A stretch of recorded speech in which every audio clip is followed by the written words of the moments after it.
Warahmatullahi wabarakatuh. Waalaikumsalam warahmatullahi wabarakatuh. Selamat siang. Di sini kami akan mempresentasikan sebuah konstruksi dasar algoritma.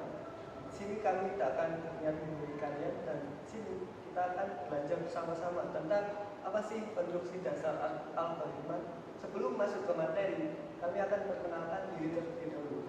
Perkenalkan, nama saya Raja Hendra Putra, Teknik Mesin UTM 2019, NIM 59. Nama saya Dika Yudianto, NIM 27. Nama saya Muhammad Nasir, NIM 74. Saya Dimas Bima Widya Brata, NIM 85. Dan juga ada dua teman kami yang saat ini tidak bisa hadir karena mereka lagi sakit, yaitu Krisna Afandi dan Nailatul Nuroda. Oke, langsung masuk ke materi.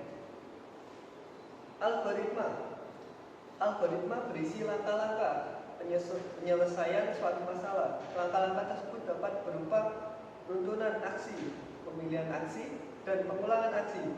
Ketiga jenis langkah tersebut membentuk konstruksi suatu algoritma. Jadi sebuah algoritma dapat dibangun dari tiga buah konstruksi atau struktur dasar, yaitu runtunan atau sequence.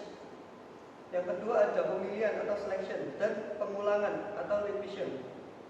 Setiap langkah-langkah yang ada pada salah satu atau semuanya berupa pernyataan-pernyataan yang berisi aksi-aksi tertentu. Jika sebuah pernyataan dieksekusi atau dijalankan, maka aksi yang ada di dalam pernyataan tersebut akan dikerjakan. Konstruksi dasar algoritma. Langkah-langkah algoritma dapat diproses secara serial atau bisa berpindah ke langkah tertentu bila memenuhi kondisi tertentu atau dilakukan berulang-ulang. 1. Instruksi dan aksi. Instruksi adalah perintah untuk melakukan aksi tertentu.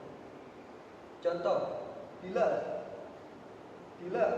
A adalah sebuah peubah atau variabel, bilangan bulat atau integer, maka instruksi kalikan A dengan 2. Instruksi di atas adalah mengalikan A dengan 2 dan hasilnya dinyatakan di dalam peubah A lagi. 2. 3 konstruksi dasar. Sebuah algoritma dapat dibangun dari 3 konstruksi dasar, yaitu runtunan atau sequence, pemilihan atau selection, dan pengulangan atau repetition. Runtunan. Sebuah runtunan terdiri dari satu atau lebih instruksi. Setiap instruksi dapat ditulis dalam satu baris atau beberapa instruksi ditulis dalam satu baris dan masing-masingnya dipisahkan dengan tanda titik, koma, atau tanda baca lainnya. Setiap instruksi dikerjakan secara berurutan sesuai dengan urutannya di dalam algoritma. Artinya suatu instruksi dikerjakan setelah instruksi sebelumnya dikerjakan. Yang berikutnya adalah pemilihan. Ada kalanya sebuah aksi dikerjakan jika memenuhi persyaratan tertentu. Untuk pemilihan menggunakan notasi pseudokode. Contohnya adalah if, kondisi, then sama dengan aksi. If, jika, if itu lambangnya jika, dan then adalah maka. Kondisi adalah persyaratan yang bernilai benar atau salah. Aksi sesudah kata then hanya dikerjakan apabila kondisi bernilai besar, benar. Dan apabila kondisi bernilai salah, maka aksi tidak dilaksanakan. Bentuk pemilihan yang lebih umum ialah memilih satu dari dua buah aksi, bergantung pada nilai kondisinya. Hal ini dinyatakan secara umum dalam bentuk pernyataan seperti berikut. If, kondisi, then. Aksi 1, S, aksi 2. S dalam kurung artinya adalah tidak. Pernyataan if, then, else yaitu berarti bila kondisi terpenuhi maka aksi 1 akan dikerjakan. Tetapi kalau tidak terpenuhi maka aksi 2 yang akan dikerjakan. C. Pengulangan. Supaya kita tidak perlu menuliskan instruksi yang sama berkali-kali, kita dapat menggunakan notasi pengulangan. Dalam algoritma terdapat beberapa notasi pengulangan yang dapat digunakan digunakan antara lain repeat and times, for, repeat, until, dan when. Dengan notasi pertama, repeat and times atau ulangi sebanyak beberapa kali, maka algoritma dapat ditulis seperti algoritma menulis 100 kali, repeat 100 times, tulis saya berjanji. Untuk umumnya, repeat and time aksi. Struktur pengulangan lain yang mirip dengan repeat and times adalah for. For pencacah dari 1 sampai tak hingga. No. Aksi. Artinya aksi dilakukan sebanyak hitungan pencacah dari mulai 1 sampai tak terhingga. Struktur pengulangan yang ketiga adalah repeat until. Repeat pengulangan until bentuk umumnya sebagai berikut. Repeat aksi until kondisi. Oke, selanjutnya yaitu notasi pseudokode. Notasi pseudokode memiliki kemiripan dengan notasi bahasa pemrograman. Bahasa pemrograman sangat kaku dengan aturan penulisan seperti tanda baca, titik, koma, semikolon, tanda kurung, format masukan, format luaran, pengindekskan, dan lain sebagainya. Maka pseudokode tidak terikat dengan aturan tersebut.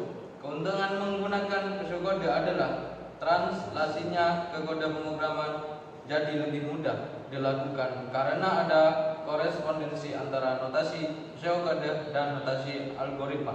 Contoh, misalnya X dan Y, maka pseudokode dalam algoritma adalah write X, y.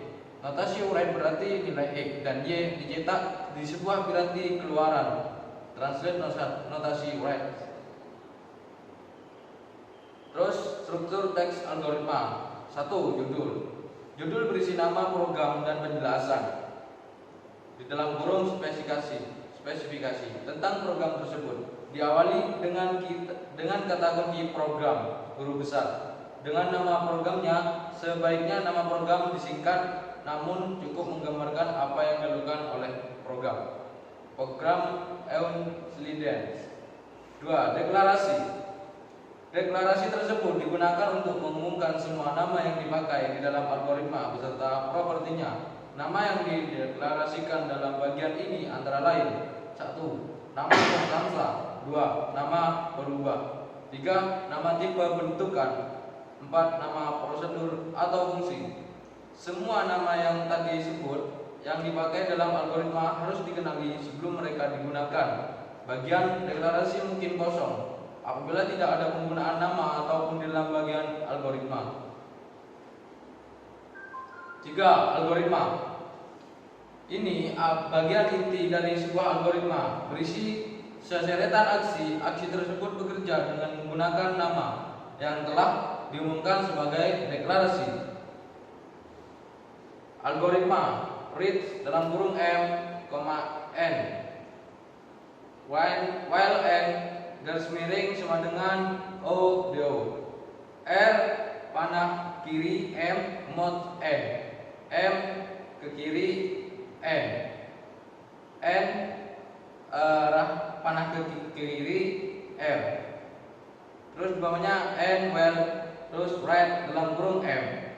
Desain algoritma bagian langkah-langkah penyelesaian persoalan. Bagaimana data masukan dimanipulasi, bagian luaran dihasilkan, dan lain-lain. Baik, berikut adalah presentasi dari kelompok kami. Mohon maaf jika ada salah kata. Terima kasih. Wassalamualaikum warahmatullahi wabarakatuh.